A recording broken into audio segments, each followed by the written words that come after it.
Next जो हम लोग आज स्टार्ट कर रहे हैं बच्चों के एसिड और बेस के कुछ बिहेवियर्स हैं, कुछ उनकी प्रॉपर्टीज हैं जिसको हम अच्छी तरीके से समझ सकते हैं। सबसे पहला है कि ऑन पासिंग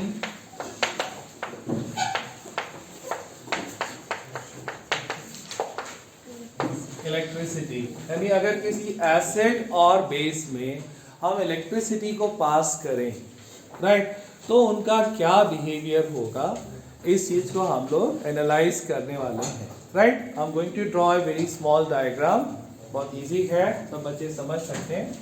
और तो ये हमारे पास में एक कंटेनर है, कंटेनर के अंदर हमने वाटर को पहले से भर रखा है। There is a water present in the beaker, right. इसके अंदर हमने बच्चों दो मेटल की प्लेट्स यहाँ पे लगाई हैं जिसको हम बोलते हैं इलेक्ट्रोड्स।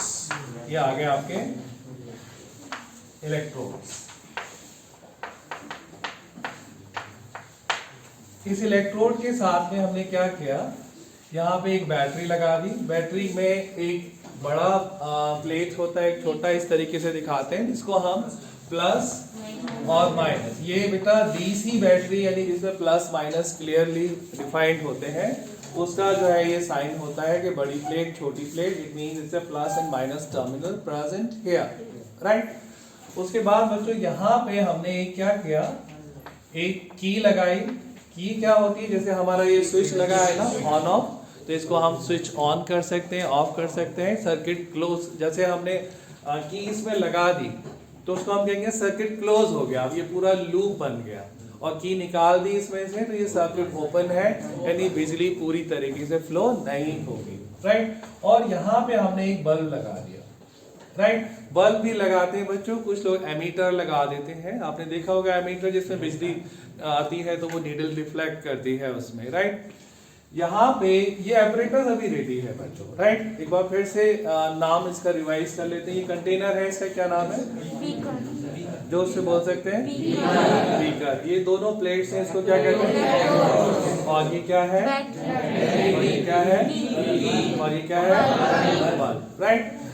अब इसकी सिचुएशंस हम लोग समझते हैं। सबसे पहले इसमें पानी भरा है बच्चों, और पानी का मतलब केमिस्ट्री में प्योर वाटर से होता है, वो वाला पानी नहीं जो हमारे टैप में आ रहा है या कुएं से ले रहे हैं या नदी से ले रहे हैं। इसे प्योर डिस्टिल्ड वाटर H2O, यानी कि H2O के अलावा उसमें कुछ भी नहीं है, राइट। जब ये केवल पानी है बच्चों, तो ये इलेक्ट्रिसिटी जो है इसे फ्लो करेगी। ये बल्ब ग्लो होगा या बल्ब नहीं ग्लो होगा, होगा या नहीं होगा। लेकिन हमने तो देखा है कि हमारे घर में अगर कहीं पानी वानी पड़ा हो या बिजली के स्विच में कोई पानी फेंक दे या कहीं हम खड़े हो गीला सा हो, वहां पे बिजली का तार गिर जाए तो हमको करंट लग जाता है, लगता है ना। तो वहां पानी से करंट लगता है, तो यहाँ पानी में करंट क्यों नहीं फ्लो कर रहा है। अच्छा, एक बच्चे से पूछते हैं कोई, क्योंकि ना सब लोग ऐसे, फरहान भैया से पूछते हैं, इन्होंने कल बहुत अच्छा आंसर किया था। हाँ बताइए। अच्छा, इन्होंने कहा वाटर न्यूट्रल होता है, कौन सा वाला, ये वाला या घर वाला। अच्छा बैठिए, और कोई बताएगा, जोर से बताना पड़ेगा। हाँ हाँ बेटा बताओ। सर ये प्योर वाटर है, इसीलिए ये प्योर वाटर है। और घर में क्या है, सर घर में वो प्योर वाटर नहीं होता, यानी हम घर में इम्प्योर वाटर पीते हैं, राइट और रॉन्ग। अच्छा बैठिए, कोई और बताएगा। हाँ सर उसमें डस्ट के पार्टिकल्स होते हैं। अच्छा, यानी इम्प्योरिटी पे आ रहे हैं ना लौट के। तो कुछ और बताएगा। आप बताइए। मिनरल्स होते हैं, वाह दिव्यांश। हालांकि सबने एक ही बात बता रहे थे, पर इनकी बात टेक्निकली बिल्कुल सही है। बैठो बेटा, जो हम पानी पीते हैं या जो हमारे टैप में आता है, राइट, उसके अंदर मिनरल्स डिसॉल्व होते हैं, आयंस होते हैं। पॉजिटिव आयन जिसको हम कैटायन कहते हैं, पॉजिटिव आयन यानी कि कैटायन, और निगेटिव बच्चों लिखते रहना प्लीज, जिसको हम एनायन कहते हैं, राइट। ये नॉर्मल वाटर में प्रेजेंट होते हैं, होते ही हैं, राइट। उसकी वजह से नॉर्मल वाटर में इलेक्ट्रिकल कंडक्टिविटी अच्छी होती है और हमको इलेक्ट्रिक शॉक लग जाता है जहाँ कहीं भी गीला होता है और उसमें बिजली का तार लगता है। ये प्योर वाटर है बच्चों, इसमें कोई मिनरल आयन नहीं है, ना कैल्शियम आयन है, ना क्लोराइड आयन है, ना नाइट्रेट है, या कुछ भी नहीं है। प्योर वाटर है। मैंने कहा है केमिस्ट्री में वाटर मतलब distilled water, pure water, right.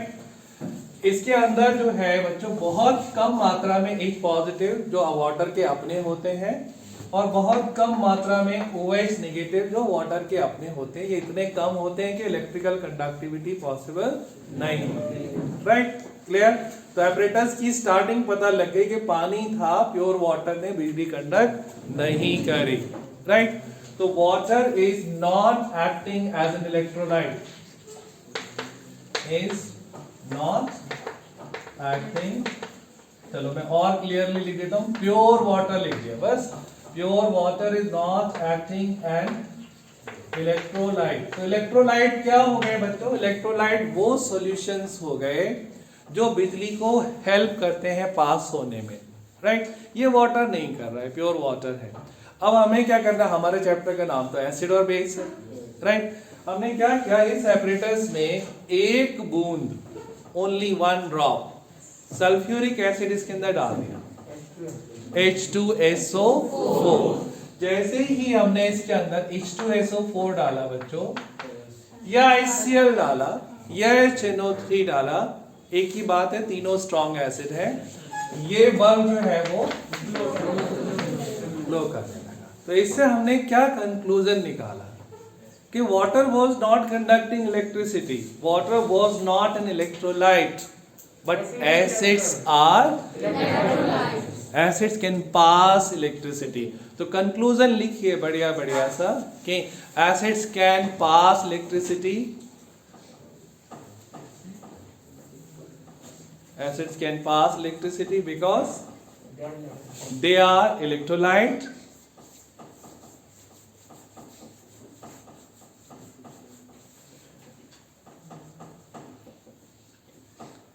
and are made up of positive and negative ions, and are made up of positive and negative ions, positive and negative ions.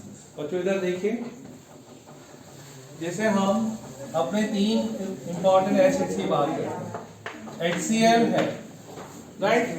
क्या आपको नहीं मालूम कि HCl में पॉजिटिव आयन कौन सा है, नेगेटिव आयन कौन सा है? बताइए तो बच्चों, क्या है? सेम चीज तो कंफर्म हुई है यहाँ पे कि ये आयंस है, इसलिए यहाँ पे इलेक्ट्रिकल कंडक्टिविटी हो रही है, राइट। HNO3 है। अच्छा अभी आंसर नहीं करना प्लीज, ये तो मैं किसी को उठा के ही पूछने वाला हूँ, राइट, ओके। चलो हिमांशी बेटा आप बताओ, HNO3 में कौन से आयंस हैं? H पॉजिटिव है और NO3 नेगेटिव है। NO3 नेगेटिव है, बैठ जाओ बेटा, राइट। H2SO4, इसमें कौन कौन से आयंस हैं?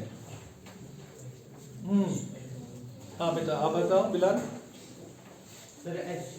हाँ हाँ, और SO4 2 माइनस या -2, राइट। लेकिन हाइड्रोजन 2 निकलते हैं, बट हमने तो नाम लिखना है ना यहाँ पे, इसलिए बता दिया। हाइड्रोजन आयन है इसमें और सल्फेट आयन है, राइट। बैठ जाइए। इसी तरीके से बच्चों CH, ये सारी इंपॉर्टेंट चीजें हैं बच्चों, ठीक है। CH3 COOH, इसमें जो आयन है मैं बता देता हूँ आपको। इसका आयन है H positive and CH3 COO negative, right. तो ये आयंस जो है ये वाटर में अलग अलग हो जाते हैं, यानी जब हमने HCl लिया तो वो HCl के अंदर थे, लेकिन जैसे ही हमने पानी के अंदर इसको डाला तो वो H पॉजिटिव और Cl नेगेटिव में स्प्लिट हो गए, डिसोशिएट हो गए, राइट। और उसकी वजह से इलेक्ट्रिकल कंडक्टिविटी बन गई, राइट। इसके एल्कोहल का नाम क्या है? इसका इथेनोइक एसिड, इथेनोइक एसिड, और ब्रैकेट में लिख लीजिए विनेगर, या हिंदी में सिरका, राइट।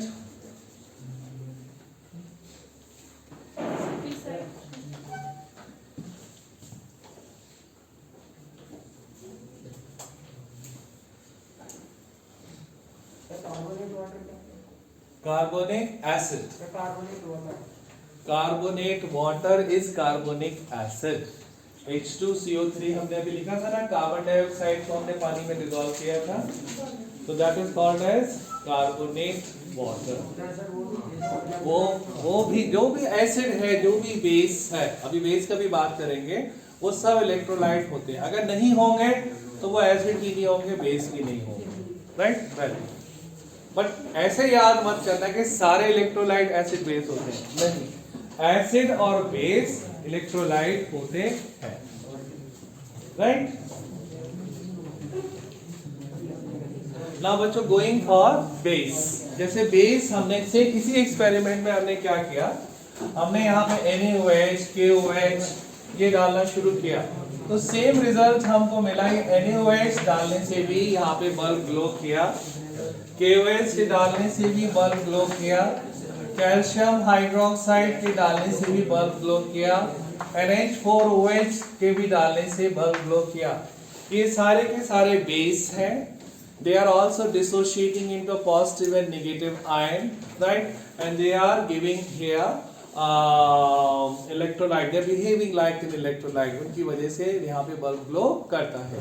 तो NaOH का हमें प्लस और माइनस मालूम है ना बच्चों? Na positive and OH negative. KOH का हो गया K positive and OH negative. CaOH हो चॉइस में Ca का 2 positive and OH single negative. 2 OH negative निकलेंगे, बट राइट नाउ आप just mention OH negative.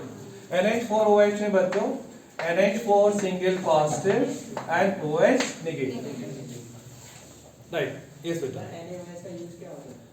NaOH का यूज मैं तो सबका यूज बताने को तैयार हूँ, आप मुझसे नहीं कर, राइट.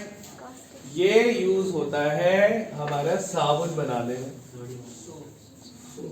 राइट. सोप बनाने में. सोप नहीं है ये, इसको अगर हाथ में लेंगे तो हाथ जल जाएगा, इतना स्ट्रांग होता है ये. कास्टिक सोडा कहते हैं, मार्केट में 50 रुपए किलो मिलता है ये, राइट. सोप बनाने में यूज होता है, और इंडस्ट्री के अंदर बहुत सारे और केमिकल्स को बनाने में यूज होता है. हाँ, मतलब प्रोसेस में यूज है, राइट. KOH का भी यूज बेटा यही होता है. और एक सोडा ग्लास, ये ग्लास देखिए ना बेटा, इस ग्लास को बनाने में भी इन दोनों केमिकल्स का यूज होता है, राइट. एक वो पापा शेप बना के जो फिटकरी वगैरह लगाते हैं, राइट. चलो उसमें सोडियम पोटेशियम होते हैं, बट अल्कलाई पूरा नहीं होता है. ये कैल्शियम हाइड्रोक्साइड, इसका यूज तो मैंने बताया था आपको. ये स्लैक लाइन है जिसको हम कहते हैं बुझा हुआ चूल्हा. ये कार्बन डाइऑक्साइड की प्रेजेंस डिटेक्ट करने के काम में आता है.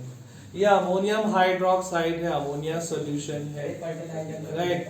फर्टिलाइजर बनाने के काम में आता है. ये बेस है बेटा, इसको डायरेक्ट सॉइल में नहीं डाल सकते, बट और फर्टिलाइजर्स को बनाने के काम में आता है, right. Fat. Now second property जो है बच्चों, एक तो आपने पढ़ ली कि all the acid and base are electrolyte, right. आपने लिखा है ना कहीं पे, all the acid and base are electrolyte, they conduct electricity when dissolve in water, right. Second property बच्चों हमें पढ़नी है.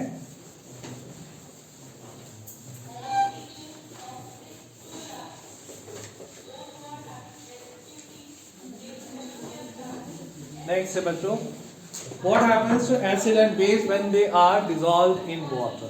Okay, अभी हम बिजली पास नहीं करेंगे, we are not passing electricity, we are simply dissolving them in water. Okay, behavior of acid and base when dissolved in water. Right, when we are dissolving them in water, what they are going to do, right. देखिए, acid give H positive ion, right, when dissolved in water. Acid का धर्म है, उनका character है, उनका characteristic है कि acids will give H positive when dissolved in water, right. Base give OH negative ion when dissolved in water. Right. तो basis जो है बच्चों वो OH नेगेटिव देते हैं, राइट। एक क्वेश्चन आता है बच्चों कि अगर हम एसिड को किसी ऐसे सरफेस पे डालें जहां वेस्लीन कोटेड है, जहां पे अच्छे से हमने ग्रीस या वेस्लीन लगा रखा है, यानी पानी नहीं है वहां पे, राइट, और उस पे हमने जो है वो एसिड डाल दिया, तो क्या एसिड वर्क करेगा या नहीं करेगा? क्यों नहीं करेगा? क्योंकि ये एसिड तो है वहां पे, मानिए HCl तो आपने डाल दिया, लेकिन HCl की वीरता इसी में है कि ये अपना H पॉजिटिव दे। अगर इसने अपना H पॉजिटिव नहीं दिया तो ये एसिड की तरह वर्क ही नहीं कर पाएगा। और ये H पॉजिटिव कब देगा बच्चों? जब वाटर प्रेजेंट होगा, right. So acid need water to show their character. Same for bases also. No base will behave like a base without water. Any OH होगा तो, but they won't be able to give out.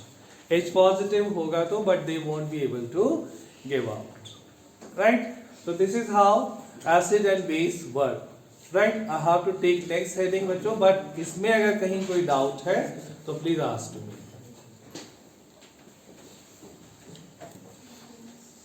हम लोगों ने acid के characters starting में पढ़े थे ना कि एसिड जो है वो सावर होते हैं टेस्ट में, एसिड ब्लू लिटमस रेड कर देते हैं, एसिड कोरोसिव होते हैं, राइट। एक लाइन और अब हम ऐड कर लेंगे, acids give H positive when they are dissolved in water, यानी H पॉजिटिव देंगे जब हम उनको पानी में घोलते हैं, right. And bases gives OH negative when they are dissolved in water. Okay, now next बच्चों,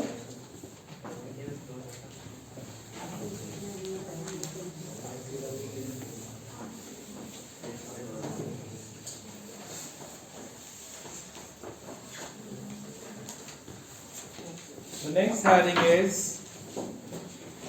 strong and weak acid base।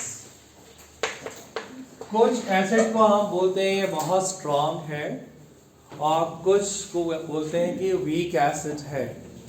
For example HCl, HNO3, H2SO4, they are considered as strong acid, right? Acetic acid, इसके दो नाम है बच्चों, acetic acid and ethanoic acid, और commonly called as vinegar. ये weak acid है, carbonic acid और hydrogen cyanide HCl, ये बच्चों वीक एसिड है। बच्चे लिख रहे हैं ना sir? Very good, right. Next similarly बच्चों जो स्ट्रॉन्ग बेसिस हैं, KOH है, NaOH है, राइट, LiOH है, ये सारे के सारे आपके स्ट्रॉन्ग बेस हैं।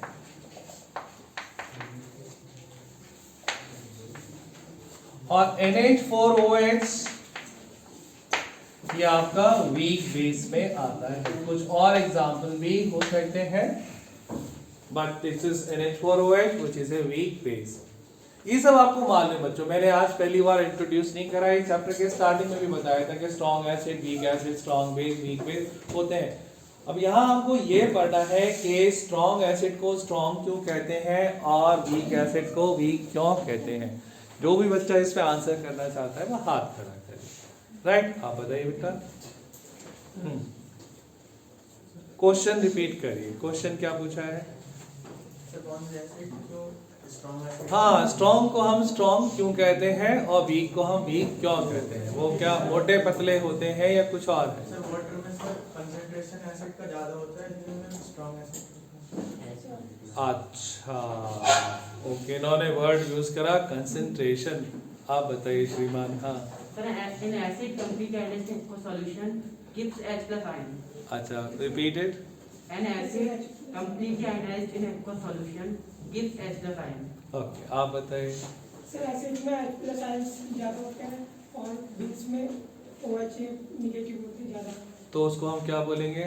Sir strong base. स्ट्रॉन्ग। अच्छा, अब आप भी बता दीजिए। सर स्ट्रॉन्ग एसिड में सर H+ आयन होते हैं और सल्फ्यूरिक एसिड में सर OH माइनस।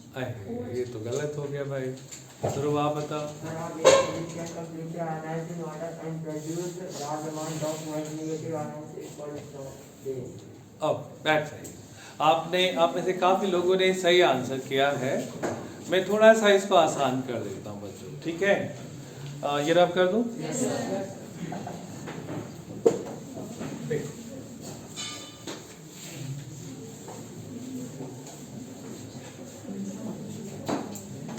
हम 2 बीकर बनाते हैं, दोनों के अंदर हम वाटर को लेते हैं,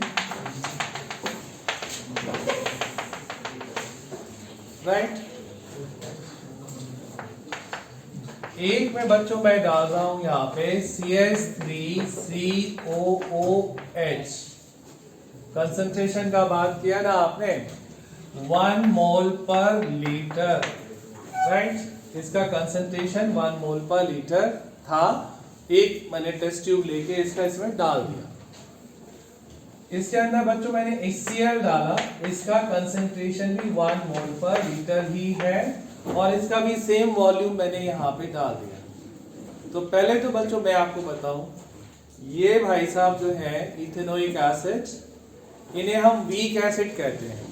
हमें बताया गया इनका कंसंट्रेशन 1 मोल पर लीटर है। ये HCl यानी हाइड्रोक्लोरिक एसिड, इनका कंसंट्रेशन भी वही है और उसको सेम क्वांटिटी हमने डाला है और इसको हम कहते हैं स्ट्रॉन्ग एसिड, राइट?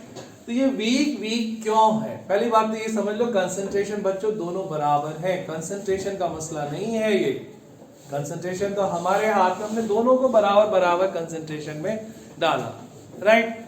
फिर क्या हुआ, यहाँ पे जितने मॉलिक्यूल CH3COOH के थे, जितने थे उसमें से बहुत जरा से डिसोशिएट हुए। मतलब क्या हुआ कि बाकी डिसोशिएट हुए ही नहीं, वो ऐसे कैसे हाथ बांध के बैठे रहे, बोले हम नहीं जा रहे उधर, राइट? तो थोड़े से तो चले गए और बाकी सारे ऐसे के ऐसे ही बैठे रहे। तो जो चले गए उन्होंने क्या बनाया? H+। अगर मैं एक आसान सा नंबर ले लूं बच्चों आपके लिए, जैसे ये 100 मॉलिक्यूल है यहाँ पे, 100 में से 99 ने कहा हम नहीं जाएंगे उधर, राइट? तो कितना H+ मिला? 1। यहाँ पे HCl थे बहुत ज्यादा उत्पाती बच्चे, 100 मॉलिक्यूल लिखा है यहाँ पे, राइट? 100 के 100 ने कहा कि हम उधर जाएंगे, तो 100 H+ यहाँ पे मिल गए। तो कंसंट्रेशन तो बच्चों हमने बराबर रखा, इसको भी 100 दिया, इसको भी 100 दिया। इसके 100 में से एक डिसोशिएट हुआ और इसके 100 में से 100। तो इसको हमने कहा कंप्लीटली आयोनाइज्ड, कंप्लीटली आयोनाइज्ड। और जब कंप्लीटली आयोनाइज्ड है बच्चों, तभी ये स्ट्रॉन्ग है, क्योंकि इसमें H+ जो है वो ज्यादा हो गए। हमने अपने हाथ से तो बराबर डाले, हम मॉलिक्यूल ही तो डाल सकते हैं बच्चों। अब वो मॉलिक्यूल अंदर जाके फटेगा नहीं फटेगा, H+ देगा नहीं देगा, वो डिपेंड करता है कि वो स्ट्रॉन्ग है या वीक। अगर वीक हुआ तो वो डिसोशिएट नहीं होगा, और स्ट्रॉन्ग हुआ तो वो पूरा का पूरा भी डिसोशिएट हो सकता है। तो यहाँ ज्यादा H+ इसलिए मिल रहे हैं क्योंकि HCl सारा का सारा डिसोशिएट हो रहा है। We are calling it completely ionised. Yes Sajid, कहाँ पे? नहीं बेटा, ये CH3CO एक साथ रहा, ये आ गया और ये केवल बचा क्या? H। ये तो बेस है। ये बेस नहीं है, ये एसिड है, राइट? ये ऑर्गेनिक एसिड है जिसके OH से हमको कंफ्यूज नहीं होना है, राइट? इसे H ही बाहर आता है, ओके? तो weak acid is behaving like weak because it is not completely ionized. Right, same thing happens with the basis also. Base से हमने नंबर्स तो बराबर डाल दिए, लेकिन आयोनाइज जो है वो होगा या नहीं होगा ये डिपेंड करता है कि वो वीक है या स्ट्रॉन्ग। एक और छोटा सा एग्जांपल लेके क्लास खत्म करते हैं। ये एक कंट्री है ए और ये कंट्री है बी, दोनों में हो गई लड़ाई, राइट। दोनों के पास में सेम नंबर ऑफ आर्मी थी। इसने अपनी आर्मी 1000 सोल्जर भेज दिए, इसने भी अपनी आर्मी 1000 सोल्जर भेज दिए, यानी आर्मी के नंबर वाइज तो बराबर है, लेकिन ये बेचारा जो था 1000 में से 100 तो गए फाइट करने यहाँ पे, फाइट, राइट। और 900 ने बैठ के यहाँ पे अपना हुक्का पीना शुरू कर दिया, मतलब वो भाग गए वहां से, they are not interested to fight.